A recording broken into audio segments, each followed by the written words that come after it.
Alright, welcome on back to another episode of First CSP, the channel dedicated to bringing you the first council shoulder patch issue from each council in Scouting America, both past and present.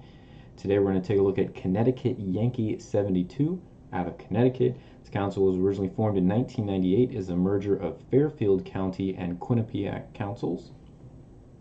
We'll head on over to the patch table to look at the first issue. First issue is the SA1 with its white border, purple background, orange fleur-de-lis, Friends of Scouting, trustworthy. This was the first patch produced for Connecticut Yankee. As it is an activity issue, SA1, we also collect the first regular issue, so we'll take a look at that in a moment.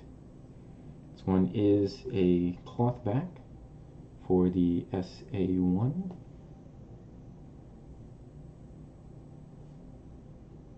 Purple and white, definitely a lesser used combination, but it does look really good. I do like this patch, and that's the first issue. Then they went to the second issue, which is now the S2. It used to be broken into a couple of variations. Essentially, the S2 is their standard uniform issue, or was for a very long time, so it went through a number of production runs. New England Council collector Rob Kutz, I think in his material, has identified 9 production runs of this patch. So let's take a look at the S2. Here is an example. This by Rob's identifications has determined the first S2 production run.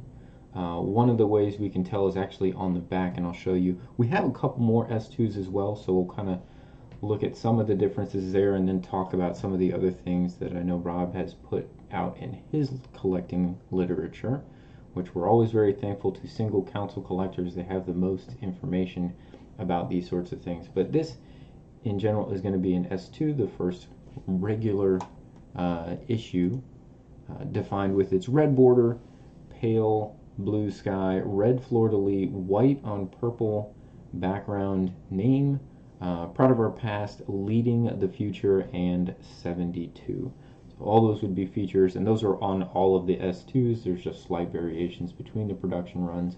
One of the things that's key to this one being the first production run is you see this really elongated, kind of separated locking stitch that's used around the border. And let me get another S2 so you can kind of see the difference.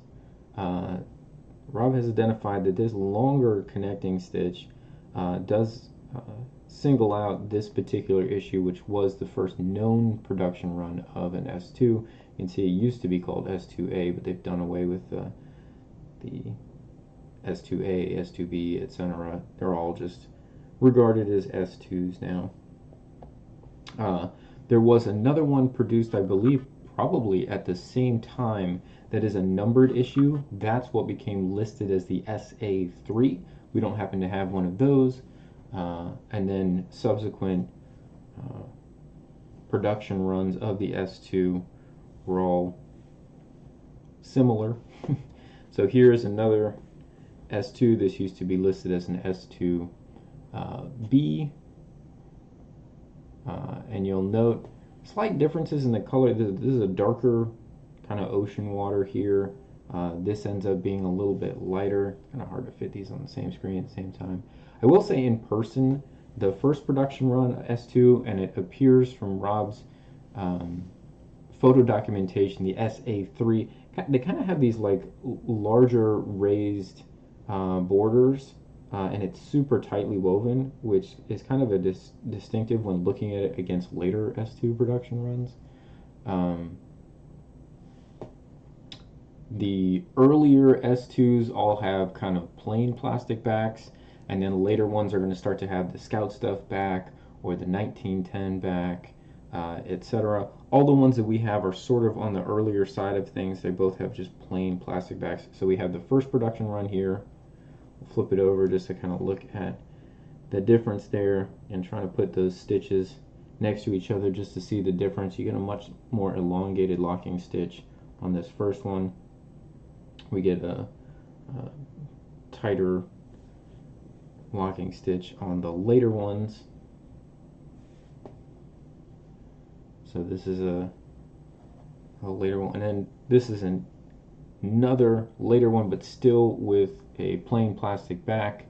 When I look at these two, I do believe that they are different production runs, but I have a hard time kind of discerning which is which. There's also one where the 72 is completely horizontal, and that's a particularly rare one. But you can see these, the text here at the top, do not look to be identical to me. So I do think that these are two different production runs.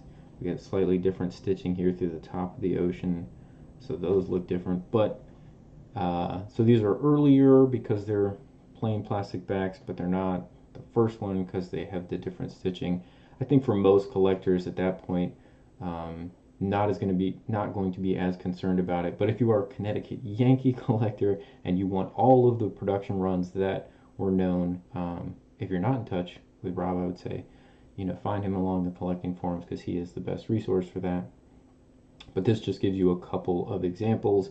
So the purple and white is the SA1 first issue, and then these are examples of the first regular, which is the S2.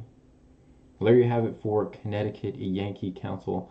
Hope you guys have enjoyed this episode. We'll be back again tomorrow with another brand new episode of First CSP. Until then, hope you guys have a great rest of your day, and we'll catch you on the next one.